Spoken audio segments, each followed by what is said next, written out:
हमें से किसी को भी वॉर नहीं चाहिए, लेकिन जब ऐसी बात आ जाए कि अब वॉर के अलावा कोई और ऑप्शन नहीं है, तो बहुत सारी चीज़ें हैं जहाँ हमें एडजस्ट करना पड़ता है, जहाँ लिमिटेशन शॉर्टेजेस आ सकती हैं, बहुत कुछ हो सकता है। मतलब प्रैक्टिकल डैमेज बहुत ज़्यादा हो सकता है, जो हमने सोचा है शायद उससे भी ज़्यादा, उससे कम, लेकिन होगा डैमेज, है ना?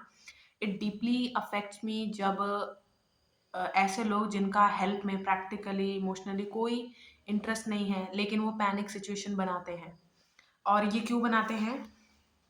2 तरह के लोग एक्टिव हो जाते हैं इन दौरान। जैसे कोई मेला लगता है या फिर मेला को छोड़ो, वो बाहर का हो गया। अगर आपके घर में कोई फंक्शन है, तो और घर के अंदर ही है, समझ लो बरामदे में है, हर जगह लोग होंगे आपके घर के अंदर और बाहर हर जगह, है ना? तो उस वक़्त क्या करते हो आप? उस वक़्त आप अपने लॉकर को या फिर जहाँ भी आपके ज़रूरी सामान है अ, कि कोई कोई चुरा ना ले, या फिर कोई बच्चे हैं तो वो शरारत ना कर दें, या फिर ये दोनों नहीं है तो कुछ रेकलेस लोग होते हैं कि कुछ यूज़ कर लिया आपके घर का। तो मतलब इन जनरल आप मैं ऐसे बता रही हूँ कि आप कोशिश करते हैं कि जितना आप अपना घर को बचा के रख सको, या फिर आपके नोटिस में रहे चीज़ें कि हाँ, मैंने कहाँ क्या रखा है या फिर सब सेफ है। ठीक है? आज की मैं वीडियो इसीलिए बना रही हूँ, ये जो 2 तरह के लोग एक्टिव हो जाते हैं, ख़ासकर ऐसे टाइम में, और ये पैनिक सिचुएशन अपने आस-पास जानबूझ के क्रिएट करते हैं ताकि लोगों का ध्यान जल्दी से इनकी इंटेंशन पे ना जाए। तो आज की वीडियो है इस पे, uh if there is a war, या फिर when there is a war, ये है इस वीडियो का टाइटल। और मैंने इसीलिए रखा है कि कुछ कह नहीं सकते, कुछ भी हो सकता है। जब वॉर होती है तो प्रैक्टिकल जितने भी नुकसान होते हैं, डैमेजेस तो आपको पता होगा, स्ट्रक्चर बहुत ज़्यादा खराब होता है, बहुत सारे डिजीज़ेज़ फैलते हैं, डेथ्स तो ऑब्वियस सी बात है, पता ही है हमें। बहुत सारी चीज़ों की शॉर्टेज हो जाती है और बहुत सारे लिमिटेशंस हो जाती हैं। कई बार ऐसा होता है कि आप ट्रैवल नहीं कर सकते, आप अपने घर भी नहीं जा सकते, कई बार ऐसा भी होता है ना? ये होगी प्रैक्टिकल। इमोशनल डैमेज का एक स्पेक्ट्रम है ना, वो कैलकुलेट नहीं किया जा सकता, क्योंकि वो आपके लॉस पे डिपेंड होता है कि वो आपको कितना होता है ना, डेकेड्स तक भी याद रह सकता है, कुछ ऐसा लॉस हो आपकी फैमिली में, या फिर मतलब इसीलिए मैंने कहा कि ये एक बहुत वास्ट चीज़ हो जाएगी कि प्रैक्टिकल डैमेजेस तो हैं ही हैं, इमोशनल डैमेज भी है, और ऐसा भी हो सकता है आपकी बहुत सारी पीढ़ियों पे ये चीज़ याद रहे। इन्हीं सब से डील कर रहे होते हैं कि ये 2 लोग, यानी कि एक अपॉर्च्युनिस्ट और दूसरे हैं क्रिमिनल्स। क्रिमिनल्स का पता ही है वो क्या करेंगे, लेकिन इनको भी मैं 3 कैटेगरी में देखती हूँ। एक होते हैं वेटिंग, एक होते हैं इम्पल्सिव, एक होते हैं इन्वॉल्व्ड साइलेंटली। ठीक है? ये 3 कैटेगरी मैंने इसलिए किए ता ये सब वीडियो में मैं इसीलिए बोल रही हूँ ताकि आप अवेयर रहो कि ये सब चीज़ें भी हो सकती हैं। इन लोगों का एक पैटर्न होता है, एक नेचर होता है, जिससे ये अपना काम निकलवाते हैं या अपना काम कर। और अपॉर्च्युनिस्ट हो गए एक साइलेंट, एक लाउड। साइलेंट ये अपॉर्च्युनिस्ट वैसे होते हैं कि आपका कुछ ऑलरेडी बुरा हो गया या फिर आपका लॉस हो गया, वहाँ पर ये अपने आप को डिस्गाइज़ कर लेते हैं as a leader, as a saviour. वो आपकी हेल्प करते हैं पूरी तरह, मतलब उनका ऐसा होता है कि वो आपकी इस वक़्त पूरी-पूरी मदद करेंगे। लेकिन मैं आपको फिर से ये बता रही हूँ, आपको पता चल जाएगा कोई जेन्युइनली आपकी मदद कर रहा है या फिर अपने लिए, मतलब होता है ना कि अपने स्वार्थ के लिए आपकी मदद कर रही है, आपको पता चल जाएगा। क्योंकि मेरे पास अगर मैं दान भी कर रही हूँ, है ना? तो अगर मेरा दिल अच्छा है, तो मैं उस जितना जो भी है मेरे पास दान करने के लिए चीज़, डोनेट करने के लिए, उसको मैं ऐसे डिवाइड करूँगी कि सबको थोड़ा-थोड़ा मिल जाए, है ना? लेकिन ये लोग ऐसे होंगे, वो सिलेक्टिव होंगे कि इसकी मदद क्यों कर रहा हूँ, कितनी करनी है, मतलब अल्लर करने के अपनी तरफ ऐसे करते हैं ये अपॉर्च्युनिस्ट। ये होते हैं साइलेंट वाले कि लीडर बन के, आपका सेवियर बन के, डिसगाइज़ होके, अ, वो एक तरह के, मतलब एक तरह का ये चाहते हैं कि वो कंट्रोल उनके हाथ में आ जाए, इसलिए जो भी उनको मौका मिलता है आपका लॉस का या फिर जो भी है, वहाँ पर वो घुस जाए। लाउड वो हैं जो इस सिचुएशन का एक फ़ायदा उठा के जनरलाइज़ करके चीज़ों को हेट फैलाने की कोशिश करते हैं और वॉर इनसाइड वॉर की सिचुएशन बना देते हैं। जैसे कि अ देखो, जो हम न्यूज़ में देख रहे हैं या फिर जो हम सुन रहे हैं या कुछ भी है, वो सच में एक जो हो रहा है उसका 20 या 30% ही है। जो वहाँ पर हो रहा है वो हमारी तरफ पूरी तरह नहीं पहुँचता, है ना? तो उसको जनरलाइज़ करके कुछ ये जो लाउड अपॉर्चुनिस्ट हैं, वो अपने आप को होता है ना कि वो असली विक्टिम कुछ और हैं, कोई और हैं। ये अपने आप को उस विक्टिम से जोड़ के, एसोसिएट करके एक नया अपना एक होता है ना कि मैं ये नहीं कहूँगी कि कुछ ऐसा बना लेते हैं ग्रुप वाइज़, लेकिन ग्रुप भी बना सकते हैं, ठीक है? तो बहुत खुद बहुत फ़ियरफुल होते हैं, कन्फ्यूज़्ड होते हैं, बायस्ड होते हैं और इन तीनों क्वालिटीज़ के होने की वजह से ही ये जल्दी से इस मौके का फ़ायदा उठा के जिनसे भी इनको डर लग रहा है, जहाँ भी इनको कन्फ्यूज़न है, जहाँ पर इनका जहाँ ये इन्क्लाइन करते हैं उसको बचा के रख के और दूसरे को बिल्कुल खत्म करने की अपॉर्चुनिटी इसको देखते हैं। होता है ना कि भीड़ में लड़ाई होगी कि मैंने भी हाथ साफ कर लिया, वैसे लोग। तो ये लोग लाउड भी हो सकते हैं। इनकी स्पीच उनके जैसे होता है ना कि they don't practice what they preach. मतलब वो बोलेंगे, आपसे ज़्यादा करवाएँगे। ऐसा होता है ना कि कई बार आपने देखा होगा, मैं भी इस चीज़ को बहुत ज़्यादा सपोर्ट करती हूँ कि अगर 2 लीडर्स में लड़ाई हो रही है तो उन दोनों को ही लड़ना चाहिए। लेकिन उन लीडर के साथ जितना ग्रुप में जितने भी लोग हैं वो एग्री करते हैं स्ट्रांगली और वो लड़ना ही चाहते हैं तो उतने उतने लोगों को ही लड़ना चाहिए। बाकी क्यों इन्वॉल्व हैं, बाकी क्यों डैमेज में आ रहे हैं, इस चीज़ में मैं स्ट्रांगली बिलीव करती हूँ। तो जब ऐसे लोग ऐसे ग्रुप बनाने की कोशिश करें या कुछ भी है, आपने देखना है कि ये लोग ऐसा भी हो सकता है कि वो अपने आप को सैक्रिफाइस कर दें हाँ, टू मोटिवेट या कुछ भी है, लेकिन वो जेन्युइन आपको दिख जाएगा कि ये सैक्रिफाइस था या फिर एक होता ना सुसाइड था, ये आपको दिख जाएगा। लेकिन ऐसे लोग लाउड अपॉर्चुनिस्ट इसलिए मैं बुलाती हूँ इनको कि जो हो रहा है वॉर उसको बिल्कुल ही अपने इंटेंशंस जो भी ये करना चाहते हैं उससे एसोसिएट दिखा के अपना उल्लू सीधा करते हैं। तो ऐसे लोगों से प्लीज़ बच के रहना।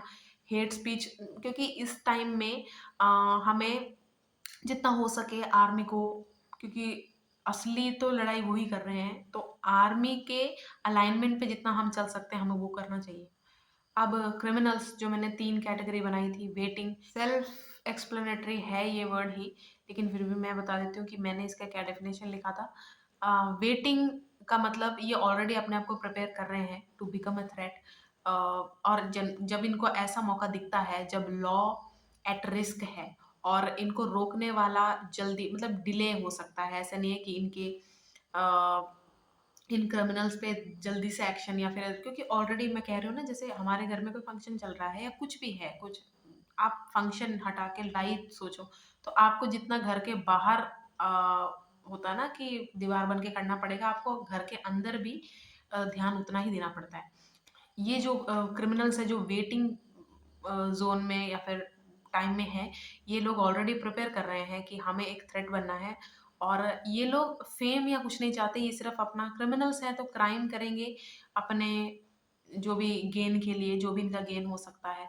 तो उस चीज़ से ये लोग एक्टिव हो जाते हैं कि अब इनका मौका आ चुका है तो ये क्रिमिनल्स इनसे बचने का जो अच्छा एक है वो है यूनिटी। अगर आपके आस-पास इतनी ज़्यादा नहीं बनती, तो आपके परिवार में बननी चाहिए, आपके परिवार में नहीं बनती तो आपके आस-पास बननी चाहिए और प्लीज़ अपनी ईगो को साइड में रख के इस वक़्त अगर आपके आस-पास नहीं बनती, आप हमें मिल के अगर ऐसी सिचुएशन बन गई क्रिमिनल्स होता है ना कि इसका फ़ायदा उठा के घर तक भी आ गए, तो हमें यूनिटी से ही इसको ख़त्म किया जा सकता है। दूसरा था इम्पल्सिव, इम्पल्सिव इसलिए कि ये लोग फ़ियरफुल नहीं हैं, लेकिन इनको भी लॉ होता है ना कि जितना भी हमारा सिस्टम है जुडिशरी सब चीज़ ने रोक के रखा हुआ था, पुलिस, आर्मी जो भी है। तो अब इनके पास होता ना कि अपने इम्पल्स को खुला छोड़ने का टाइम आ गया है और ये इम्पल्सिव लोग इसलिए नहीं अभी तक अपने इम्पल्स पे काम कर रहे थे क्योंकि ये पावर में नहीं थे। क्योंकि पावर में आना ज़रूरी है क्योंकि जो भी मेरे रास्ते में आ रहा है उसको मैं काटती-फिरती चल रही हूँ। तो ऐसा तो नहीं है कि 1 को काटा, 2 को काटा और तीसरे से मैं ना कटूँ, ऐसा नहीं हो सकता। तो ऐसे लोग पावर में और ये ज़्यादातर लोग जो है ना ऐसा मेंटालिटी के लोग, ये लोग एक अपना एक कनेक्शन में रहते हैं, इनका होता है कि लाइक माइंडेड लोगों के साथ रहना जो इनके जैसे ही होते हैं कि हाँ, अपना उल्लू सीधा करना होता ना कि इनकी लिस्ट भी हो सकती है ऐसे क्रिमिनल्स की कि पहले किसको डैमेज करना है, किसको मारना है, ये सब। इनसे बचने का सबसे अच्छा है कि आपको बेसिक डिफेंस या फिर कुछ आना चाहिए या फिर जब ऐसी सिचुएशन ऑलरेडी बनी हुई है, तो बेसिक आपको जितना अपने घर में या फिर अपने आप में अलर्ट रहना है वो करना है आपको। और अगर ऐसे आपको थोड़ा सा भी किसी पे शक होता है या फिर किसी और के साथ हो रहा है, तो प्लीज़ कोशिश करना कि आप जितना उस इंसान को बचा पाओ, विक्टिम को बचा पाओ, ज़रूर बचाना। क्योंकि देखो, जब ऐसा कोई इंसान करता है ना इम्पल्सिव, आपके सबके सामने कर रहा है, तो उसकी ना वो पावर, वो मेंटालिटी का ज़ोर बढ़ता रहता है। जब कोई आता नहीं है, भीड़ रिएक्ट नहीं करती उसके अगेंस्ट, लेकिन जब भीड़ रिएक्ट कर देती है तो उसमें भी वो फ़ियर बनता है। ऑब्वियसली मैं नहीं कह रही हूँ, प्लीज़ ऐसा करना भी मत कि कोई हथियार लेके खड़ा है और आप जाके सामने कर जाओ। मैं इसलिए कह रही हूँ कि मैं ऐसे कह रही हूँ कि अ, बचने के तरीके होते हैं।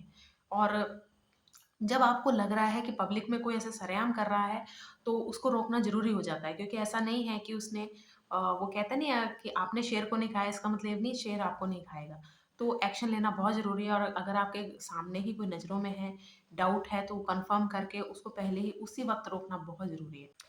अब है साइलेंटली इन्वॉल्व्ड क्रिमिनल्स। ये वो हैं जो बिहाइंड द सीन्स काम कर रहे हैं, ये चाहते हैं, ये वही लोग हैं जो क्रिमिनल्स या फिर जो अपॉर्चुनिस्ट हैं उनको सपोर्ट करते हैं फंड्स के जरिए, या फिर सपोर्ट अपना दिखा के, या कोई भी इनको मतलब होता है ना कि सपोर्ट के जो भी रास्ते हो सकते हैं, या अपने ये पूरी तरह सपोर्ट करते हैं उस चीज़ को।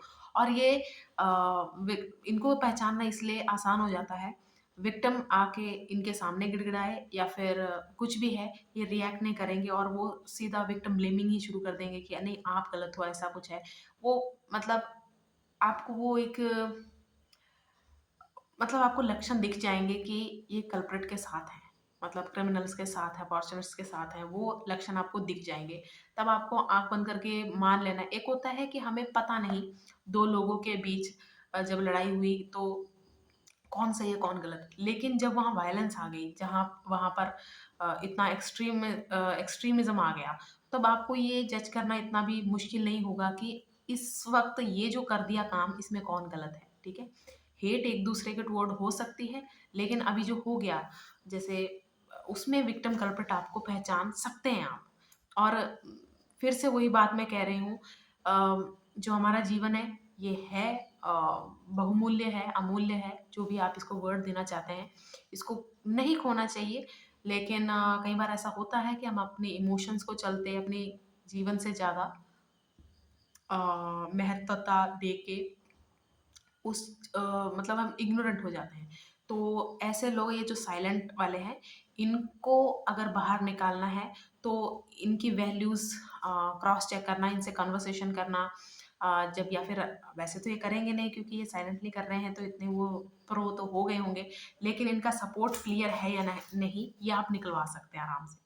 अब ये है कि ये दोनों ये 2 तरह के लोग तो एक्टिव हो जाएँगे, तो हम क्या कर सकते हैं? सबसे पहले अफ़ेक्टेड एरियाज़ को रीबिल्ड करने में help in resources, monetary help, people who lost their loved ones, उनकी जितनी भी हेल्प हो सकती है, चाहे इमोशनल हेल्प या फिर प्रैक्टिकल हेल्प, जितना आपकी क्षमता है उतना करना चाहिए। अगर आपकी ₹10 की क्षमता है ना, आप ज़रूर करना, क्योंकि जब हम कंट्रीब्यूशन मोड में आ जाते हैं ना, जब कोई एक जैसा होता है ना कि कोई एक इंसान देख रहा है कि रोड साइड पे कोई इंसान बैठा है, उसकी हेल्प हो रही है, तो उसको देखते-देखते वो दूसरा मिमिक हो ही जाता है ना? हमारी ऊर्जा से एक फ़र्क पड़ता है दूसरे इंसान को भी।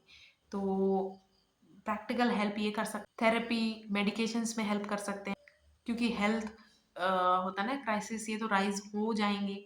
वॉर जब सिचुएशन ऐसे बनती है, क्योंकि ऐसी-ऐसी चीज़ें यूज़ होती हैं, जिनका बाद में रेडिएशंस उन सब का फ़र्क पड़ता है। तो उसमें आप हेल्प कर सकते हैं अगर आपकी क्षमता है तो। मतलब आपकी नॉलेज है, या फिर आप ऐसा एक मीडियम बन सकते हैं कि आपके थ्रू हेल्प हो जाए, वो बढ़िया है। वॉलंटियर हेल्प, जितना अफेक्टेड एरिया है उसमें रहते लोग, पशु-पक्षी जो भी है, वॉलंटियर हेल्प जितनी भी आप कर सकते हैं। प्रकृति में जितना डैमेज हो गया वॉर की वजह से, ऐसा मत सोचना कि मैंने थोड़ी किया है, मैं क्यों करूँ? देखो, प्रकृति ठीक है, ये मैं समझ सकती हूँ कि आपकी फ्री विल है, आपकी चॉइस है, लेकिन ऐसा कभी भी नहीं है जो आपने होता है ना कि गिव आउट किया है, वो आपको वापस आके ना मिले। तो प्रकृति में जितना डैमेज हुआ है, वो अगर आप कवर कर सकते हैं, उसको रीबिल्ड करने में, तो वो भी प्लीज़ करिए। और अपने लिए प्लीज़ अभी से ही ऐसे वीडियोज़, या फिर अगर आप क्लासेस जॉइन कर सकते हैं, बेसिक डिफेंस स्किल्स आपको आने चाहिए। ठीक है? अपने घर में एक प्रोटेक्शन के लिए, नॉट फॉर अटैकिंग, प्रोटेक्शन के लिए अगर आप कुछ रख सकते हैं, जैसे कुछ डंडा हो गया या कुछ भी, जितनी आपकी क्षमता है, हथियार नहीं, ये सब मैं प्रमोट नहीं करती, इसलिए वीडियो भी नहीं है, क्योंकि हमें मैक्सिमाइज नहीं करना जो ऑलरेडी हो रहा है ना? जो मतलब कि ऑलरेडी एक वॉर सिचुएशन बनी बनी हुई है और हम अपना फ्रस्ट्रेशन निकालने के चक्कर में ये सब हरकतें करें। हम भी वो क्रिमिनल्स या अपॉर्चुनिस्ट नहीं बन जाएँ, उनको उनसे लड़ते-लड़ते हमें वो नहीं बनना है, ठीक है? तो घर में आपके पास जो भी अवेलेबल है हो सकता है, वो आप ज़रूर रखना। वो भी होता ना कि पंजाब में हम घर के जो मेन दरवाज़ा था, वहाँ पर एक डंडा या कुछ रखते थे, क्योंकि कई बार ऐसा होता था बाहर कुछ भी जानवर या कुछ भी, ठीक है? तो रखते थे डराने के लिए या फिर भगाने के लिए, है ना? किसी को हार्म करने के लिए नहीं। तो ऐसा कुछ रखना, बेसिक डिफेंस आपको आना चाहिए। अभी से ही सेविंग्स कुछ हो सकती है, घर में भी रखिए, कुछ भी रखिए। बेसिक जो आपकी बॉडी में नीड है एनर्जी के लिए चाहिए, जो ज़रूरी खाना-पीना वो रखो, और हेल्प भी प्लीज़ करो। ऐसा मत सोचो कि मैं दे दूँगा या दे दूँगी तो सब खत्म हो जाएगा। ऐसा नहीं होगा। फिर से मैं वही चीज़ दोहराना चाहूँगी, ऐसा कभी नहीं होता कि व्हाटएवर वी गिव आउट वो काम वापस नहीं आता, उसका फल वापस नहीं आता, ऐसा कभी हुआ ही नहीं है। मेरे एक्सपीरियंस में मैंने हमेशा देखा है, अपने नहीं, सबके, अपने भी, सबके मैंने देखा है, जिसने जो अ, दिया है उसको मिला भी है, अच्छा और बुरा। तो प्लीज़ ये वीडियो सिर्फ़ मैं इसीलिए बना रही हूँ, ये कोई प्रोवोकिंग, प्रमोटिंग वीडियो नहीं है। ये सिर्फ़ अपने जितना मैंने ऑब्ज़र्व किया है, या फिर आपके एरिया में भी ऐसे लोग हैं जो फालतू में ही एक अपॉर्च्युनिटी इसको बना के आपका माइंड डाइवर्ट कर रहे हैं, आपको भटकाने की कोशिश कर रहे हैं, या फिर ऐसे लोग हैं जो क्रिमिनल माइंडेड हैं ऑलरेडी, और वो आपको भी इन सब में इन्वॉल्व करना चाहते हैं, तो बस अवेयर रहिएगा। Thank you.